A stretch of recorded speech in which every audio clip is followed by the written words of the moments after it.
Before we get the show started, big announcement. EarthX 2025 tickets are now live. Join 4,000 other attendees, including prime ministers, ambassadors, UN associates, Fortune 500 CEOs, media personalities, all for 4 days of an amazing conference with panels, speakers, presentations, breakout rooms, calls to action, networking.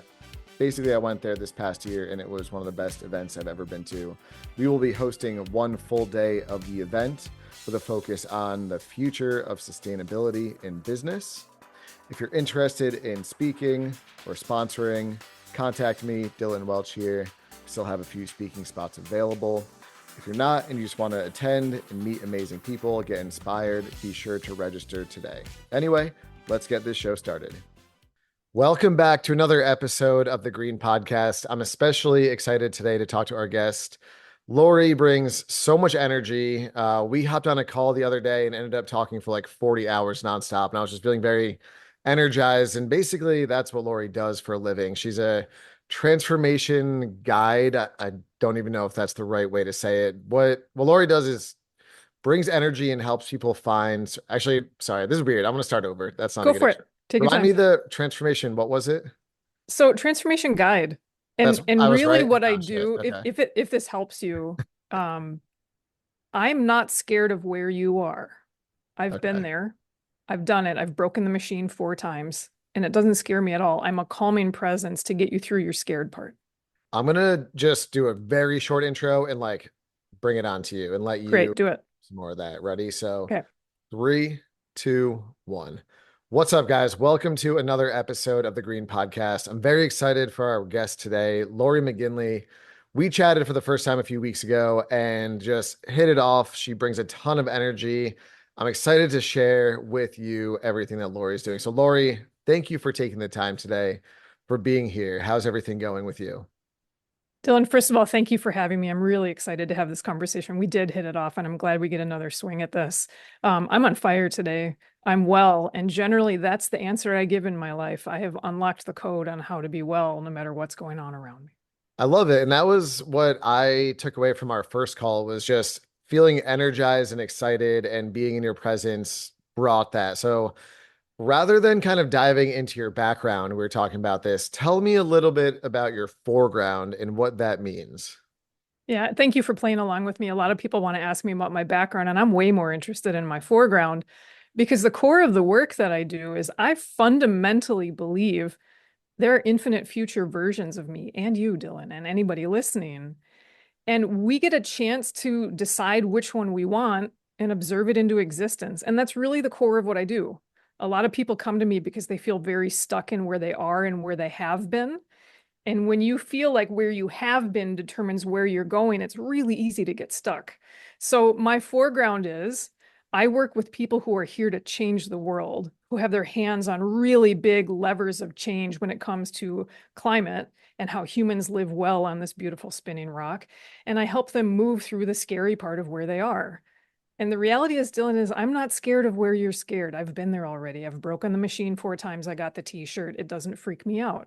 And so I call myself a guide because I do guide you through that calmly. And you got to do the work, but I'm there helping you feel like it's going to be okay.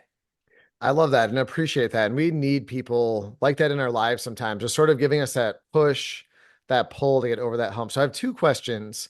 There's kind of two experiences someone can have. You can be having like a bad day and just be feeling down, but then you can also be sort of in like a lull of your life. You're not sure what you're doing next. Your career isn't going, where you want it to be. Maybe your relationships aren't happening. So in a very sort of micro look at it, how do you get out of that like day-to-day little funk and then going big picture? How do you help people get over that like big hump and find where they want to go next? Yeah, I love this question. So that day to day when life is kind of starting to feel like that movie Groundhog's Day, we've all been there. We've all been like, oh my God, another one of these. We have to do another Wednesday. One of the things that I'm always really curious about, and I personally am very committed to, is it's very easy for us as humans to allow yesterday to become tomorrow. In fact, we evolved to want that. Our ancestors survived a lot better when they could predict what was coming. That is the gift from your people and from my people. Thank you, ancestors. And what I'm really curious about is that lull, that we're still doing this. We're still raising this round. We're still building the prototype. We're still working on the partnership agreement, whatever it is how do you find freshness in that day to day? Because it is really easy for that kind of like medium gray to kind of take over your life. And the key to this, honestly, is asking yourself new questions. How can I show up differently to this thing that I've already done 400 times? How can I see it differently? Who can I bring in who can help me see something that I've been totally missing? Or have I called this thing a hard thing? And so I show up like with my shoulders braced and my head down a little bit, and I'm getting the same results over and over and over again. And what I do in my life is when I catch myself preparing for a hard thing, I get really curious. What if I made it fun? What if I saw it as an opportunity? What do I need to be able to see it as an opportunity? Do I need a thought partner in this? Do I need a road buddy who comes along with me to help me feel better? What is it about this that has become a hard thing?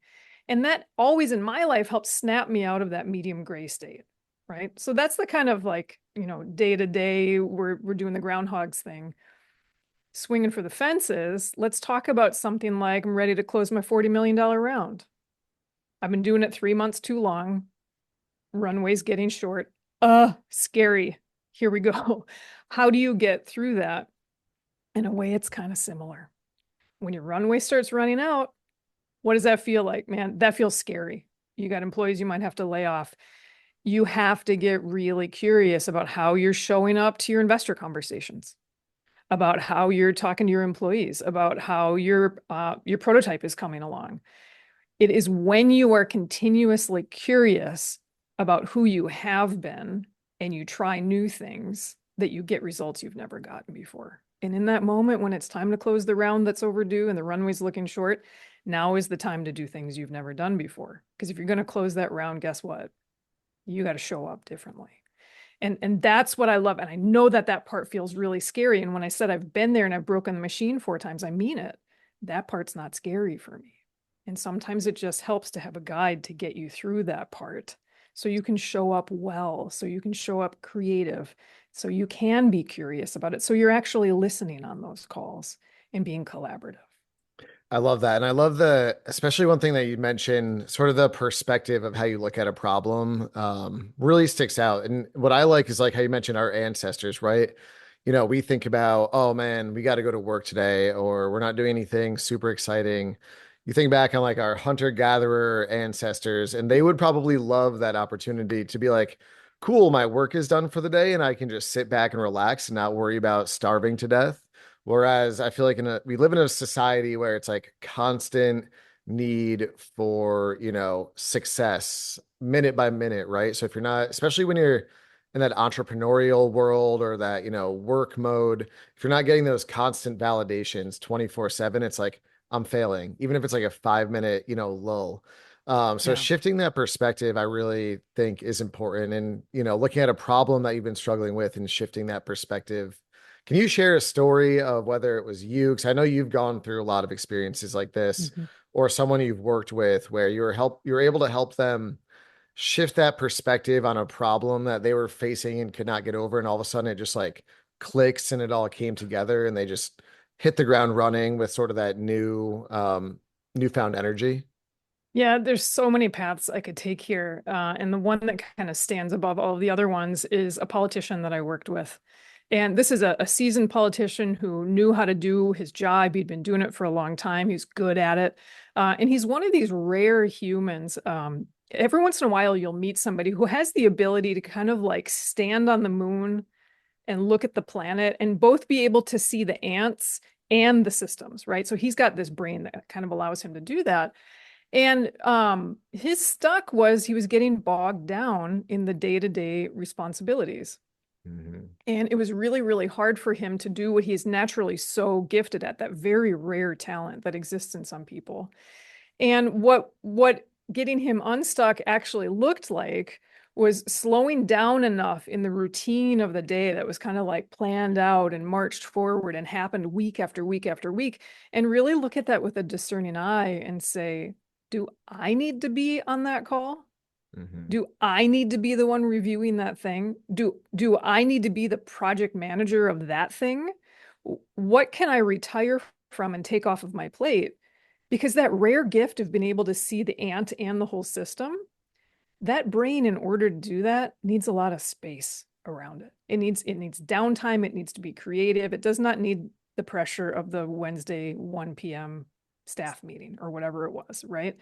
And so it was really an act of helping him feel safe, stepping back from that overscheduled day-to-day thing and feeling safe with an open calendar. And as you just mentioned, especially in the startup world, man, an empty calendar, what kind of fear does that bring forward in most Right. startup founders, right? Like it's terrifying. Oh, I'm not doing it right. My calendar, I have an entire afternoon free, but it's really, we don't do stuff like that until we feel safe doing it. So a lot of the work that I do is helping you understand why you don't feel safe doing it. What's so weird about an unplanned day, an entire day that's unplanned, right? And to help you understand the rewards. And this is why I love talking about our foreground. It's when he could understand the future rewards that he would be able to feel with that lesser scheduled week, that he could get back to that moon gazing where he could see the next big system that needed to be put into place that he was frankly uniquely qualified to deliver. Why do you think that unplanned day, that open calendar, gives people anxiety for those kind of high achievers? I know a lot of our listeners, are business owners, entrepreneurs. They want to do, they want to change the world, which is amazing. But then I'm sure we've all felt that anxiety of like, oh my God, it's Wednesday afternoon and I don't have anything on my calendar. I'm failing. Other people are doing successful things. So why do you Yeah. think, from more of like a philosophical way, why do you think we feel that way sometimes? I love this question because it's such a common thing that comes up, especially with startup founders and frankly, executives as well. Um, I think one of the things that happens is that very ambitious people think about a very early career, ambitious, world changing human. That person's probably got a lot of hustle. That person, gets out of school and wants to get into whatever job they're in, and they want to learn everything and network with everybody and absorb everything. And they're just like a whirling dervish, right? And that's probably very heavily rewarded in your early career. You rise through the ranks because you do that. You're seen as a self-starter and a go-getter and all these positive words that people want to talk about. Well, one of the things that happened, Dylan, there's a serious lack of sheet cakes in adulthood. There's not enough moments to stop and celebrate a graduation, right? And I don't care if you want a sheet cake or not. It's the metaphorical sheet cake to say, I've moved from early career professional where I'm learning and I'm listening and I'm growing, and I've moved into the person who now knows and creates and is a visionary. And I think what happens, the scary calendar, the scary empty calendar happens because how many years do you spend in that early career hustle?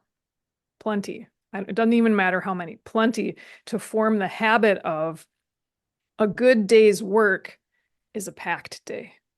And work, by the time you're in your 30s and 40s, you know what work should feel like. But what happens is you're taking that feeling of that early career of a good day is a full day. And by the time you're in mid-career, you don't even think about why an empty calendar is scary. You just fill up the spots. Or if you've got an empty one, you do something productive during it. And the challenge with this is a lot of startup founders are creative visionaries. The creative visionary brain needs space. That back to back to back to back to back sucks all of the energy out of that creative human. And so when you know what work should feel like, and all of a sudden you make a change and it feels wrong, you take that back, you fill the calendar up. And again, this is what I'm talking about. You don't make that change until it feels right, until you can feel the reward of your future self bringing something into the world that didn't exist before, that you are uniquely qualified to bring into the world. That's a huge shift that happens with a lot of very ambitious go-getter people who work with me. Yeah, you just described almost to the T my like early professional career where I got a good job and I worked nonstop 24/7. I was learning a ton, but ultimately I was never taking that breath. It was like go, go, go, Yeah. go, go. And we kind of talked about this before we started recording. I got burnt out and I basically was like, I need to stop doing this and I need a career change because it's not good for my mental health. It's not good for my physical health and it's not good for me creatively. And so I, I kind of not abruptly, but I was like, all right, I'm ready to make a change because this isn't sustainable. And I quit the company I worked for. I started green.org. And what I fortunately found out through having hundreds of conversations on the podcast and writing interviews and articles is that the top most successful people I found almost all purposely take time out of their busy day to go on a walk, go do yoga, create that space. And that's when they found, they've had those biggest breakthroughs. It's not when they're like in meeting after meeting, it's actually when they pull themselves out of that. So it's really interesting, to hear you say that and kind of think Dylan, like, if I can jump on that, what you're saying absolutely. is the gateway, man. And anybody who's listening to this, I want you to walk through this gateway. I want it with my whole heart. A colleague of mine did a study on executives in Fortune, I think 100 companies. I have to check with her. Really big companies and executives, and found that only about 60 to 70% of their day was scheduled ahead of time. That they needed that flexibility. They needed the walk, the 9 holes of golf, the whatever, knitting in the corner. It doesn't matter what it is. The reason this is key, if you are in a position to create something, to bring something into the world that has never existed before, you can only do it when you're in that calm state. If there's any knitters listening, that beautiful flow state that happens when you're knitting. If there's any runners listening, that, that distance running thing, the endorphin thing that happens. I'm a wood turner. And I practice wood turner as mental health, as a meditation, because I relax and all of my ideas synthesize during that moment. And if you're not making time in your day for that thing, whatever that thing is, you're not giving yourself that time to synthesize all the stuff you're picking up when your day is packed and you're learning and you're doing. And it is absolutely essential to find a comfortable way to start programming in downtime into your day. And if it helps, if you're a knitter, bring your needles to work. I don't care. Do it. Find a way to get into that flow state so that that stuff can settle and synthesize. So let me ask you this. So that, because I know, you mentioned you've burned out completely multiple times, as have Twice. I, as I mentioned. Yeah. So how do you help someone find sort of that peak window where it's like they're working hard, they're feeling productive, they're growing at that really fast pace that you get, when you're in that sort of initial phase of your career without burning out, without like, um, sort of having to like pull back. So is there sort of something that you do when you're helping your clients find that transformational phase to find that Yeah. balance?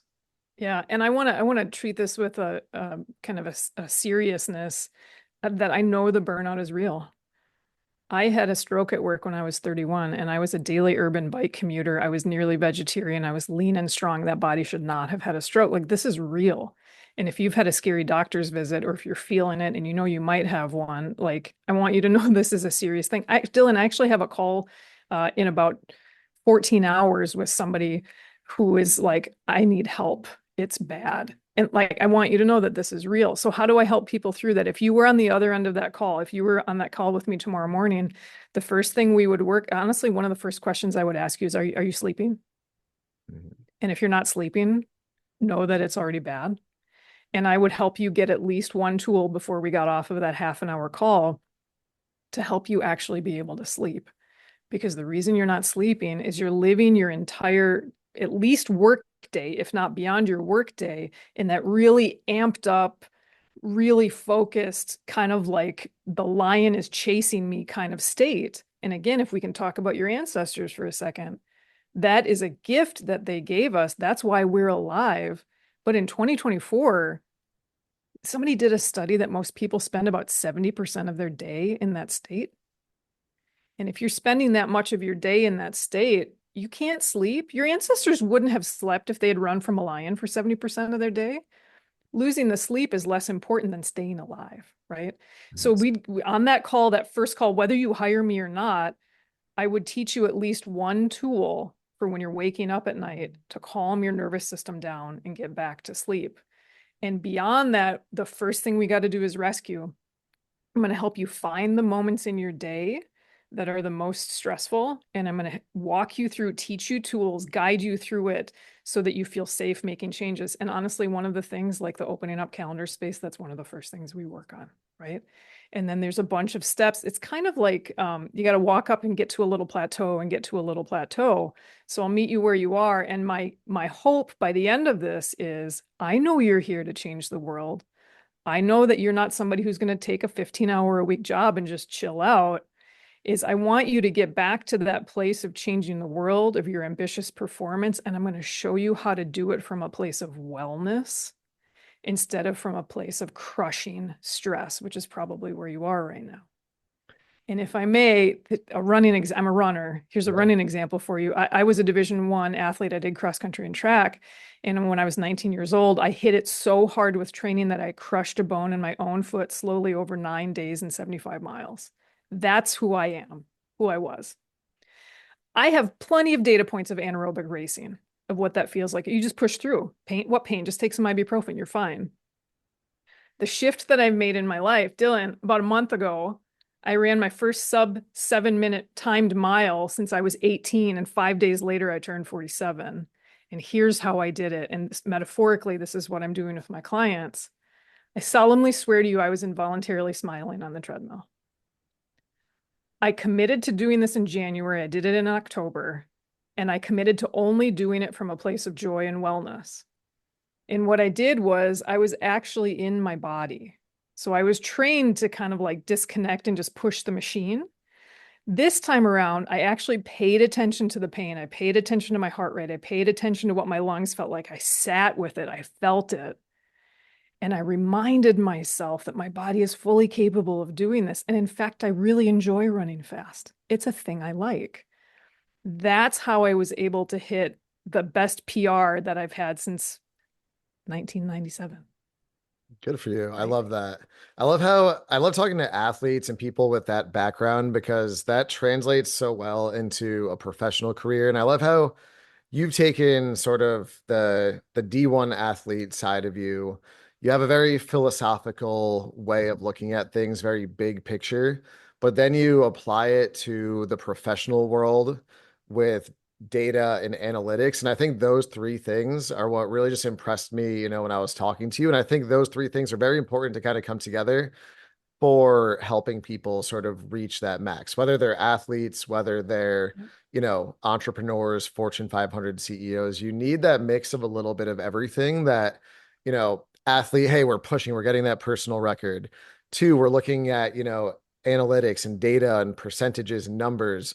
But three, we're not going to get too caught up in that because we still have to look big picture and stay focused on our big goals. And a lot of people, including me, I feel like maybe we do one of those or maybe even two of those, but hitting those three main things are so important for kind of reaching, your maximum potential. So how did you sort of, I don't know if you don't want to dive too much into your background, just you've done so much, but how did you kind of formulate this over time? And then how did you kind of make it into a business and how did you create it in a way that you can help all these different people with this process? What was that I'd like? love to tell you how I got here because this started in about 1990 when I was in 6th grade. I've been kind of obsessed with how we make transformations for 34 years.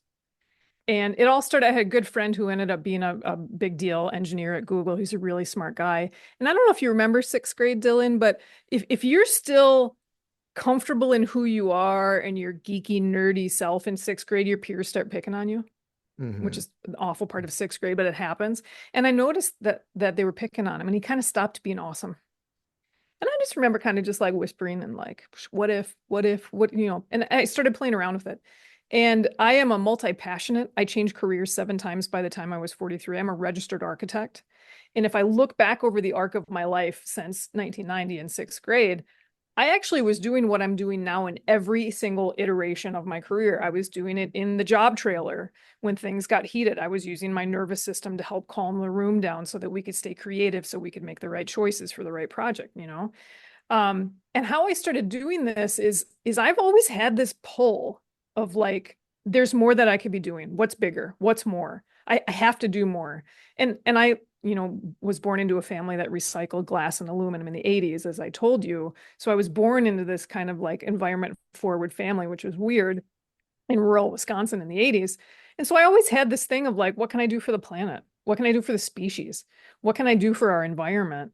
And so every iteration of my career was kind of a question of what's more. And I'm sure people, ambitious people will connect with this because this is what pulls you forward too. And I got to this point around 7-ish years ago where I realized I couldn't answer the question by myself. I'd kind of gotten to dead end after dead end after dead end, and I've read all the self-help books and all the level up books and all the do this. I've read them all. And I finally just hired a coach. And it was really working with him, having a really good mirror that helped me see who I actually am, the truth of who I was before my peers started picking on me in 6th grade, what I'm here to do, who I'm really here to help. And I want to be clear, I'm not the right person to help everybody. I work really well with very ambitious people who can't put it down, and how to do that. And it occurred to me when I looked back over the arc of everything that I had done, this is what I've had 3 decades of experience doing. This is the one thing. And that's how I founded my business 3 weeks before the first lockdown for COVID. And all of a sudden, Dylan, everybody was willing to be on Zoom. Mm-hmm. And so it was kind of serendipitous that I could have this start networking and building the network in this way, and started meeting people and started getting clients. And it changed and it morphed and it iterated. And I'm kind of constantly pivoting still, even today. But that's where I am today. And I know that this pull of what more can I do? I know that's probably always going to be there. But in this iteration of what I'm doing, it's satiated. So you brought up something that I think is very interesting. And there are, the same 30 self-help business guru books, and there's a million podcasts, and everyone kind of just starts regurgitating, similar stuff. And even I find myself on this podcast, like quoting, the same people. But you said something that I've sort of been interested in. I very rarely hear it, and that's the reinventing of yourself. And I think a lot of people feel that you have to decide what you want to be, in college, and you go down that route, and that's your whole career the entire time. And I'm a huge believer that like you should not do that. And I understand maybe where the risks of, oh, you work in a couple of years at a job and then you switch something new and you have to start over. I get that, but also that's how like you need to be able to do that for life. You need to switch things up to be interesting. There's one of my, going back to like the classic self-help books, the 48 Laws of Power. One of them is essentially reinvent yourself, like disappear for a while, work on yourself, and come back totally new. So share how that process has been for you. Like how you mentioned you've made career changes.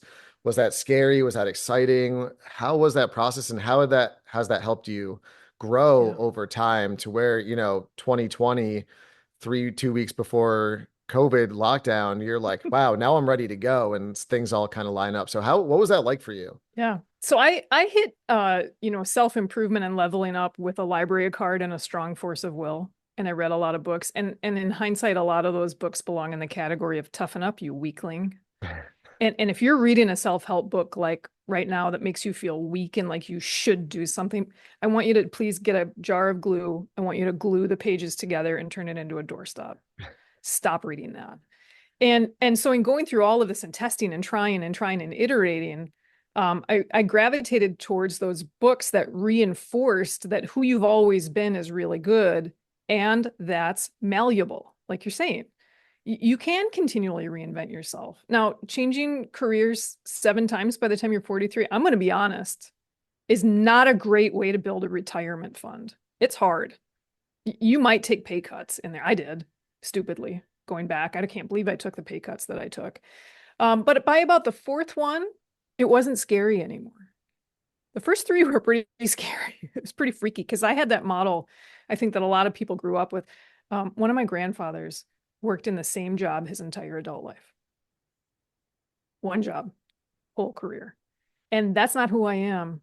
I'm a multi-passionate. I'm interested in a lot of different things, and I get bored after being in the same thing for too long. And I want to honor that not everybody gets bored.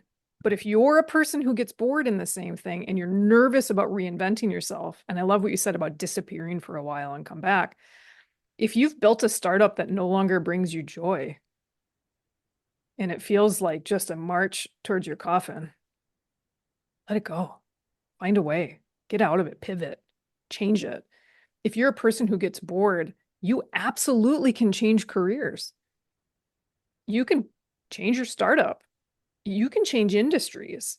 And the thing that I find so many people talk to me about how hard it is to change jobs is a little bit similar to that thing that I guide people through. And like I said, I mean, I've literally been there 7 times. I have all the t-shirts. I'm not scared of that anymore because if you're going to change, if you want something in your life that you don't have, you have to change who you are, how you show up, what kind of energy you bring to it, the questions you ask it.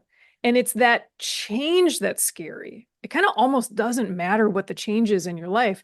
If you're looking at it, I have to change who I am, that's not how we evolved. And so if you think it's too scary to change jobs or to change your startup or to totally pivot on what you're doing, really what I invite you to do is say, what is it that's hard about? What is it that's scaring me? Can I acknowledge that I'm a human who feels fear, even though I'm a world changer? Can I feel that fear for a minute? Can I get comfortable with it? Can I get the flashlight and look around in it and know that you are malleable? You stay neuroplastic your whole life. You can make these changes. And one thing I know about change is the two easiest ways to make a change is when where you're going already feels safe or you no longer have a choice. And I solemnly swear to you, if you wait until you no longer have a choice, that choice is going to suck. Mm-hmm. And if you can do the work to feel safe where you're going, which is what I'm doing, that change becomes very easy and it can happen very fast. It's a really interesting paradox of society where, you kind of hear like, go to college, get a job, go down this path, and that's what it means to be like successful.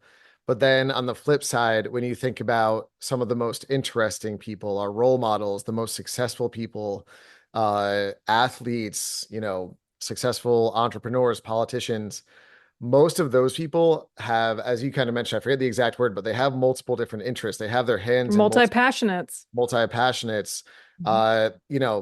They have 4 or 5 different things that they're spending their time doing. And also a lot of them have failed countless times. Like, I think a lot of times we look at failure, which like I'm not even a fan of that word because look at Michael Jordan, right? One of the most successful, looked up to athletes. He's missed, I'm sure there's the stats out there, hundreds of game-winning shots, right? But people look beyond that, and so I think a lot of times it's very easy to sort of get down that route of, all right, I guess this is what I'm doing. But yeah, we have to stay, again, as you mentioned at the very beginning, like that perspective of pulling yourself out, looking at things big picture.